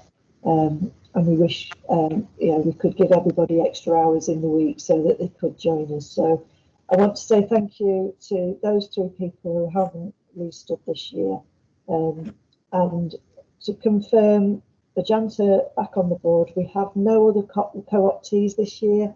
And what the retiring trustees leave us with is some spaces on the board, which is something that we've not really had for a year. We've had a board of 11. We have a maximum of 12 with 3 co-optees for particular skills. And this next year we will be recruiting to increase our capacity and understanding of Bassett law. Emma Challens, who's here today, is one of our trustees who represents Bassett law. So we're aiming to give Emma some more support by recruiting to new trustees in that area, as well as looking to work with communities across Nottingham and Nottinghamshire to include new partners to increase the diversity of our board and to ensure that we are hearing voices at all levels of the organisation by recruiting new volunteers. So that's the end of the retirement and election of board members. We look to see what officers we require and we manage those within our usual general meetings. Obviously, Ajanta is our vice chair, along with myself as chair, Ian as treasurer. And at the moment, we don't have a company secretary, so I would like to put a shout out for one. If there is somebody who's interested in becoming a company secretary, we would love to hear from you. But our thanks to Kerry, who manages and administrates for us. We're really grateful for that. Can I ask if there's any other business? What I'll do first is I'll just ask if there's any questions, because I know there's a number of people here that aren't from the board, and just want to make sure that we have a space for anybody to ask any questions.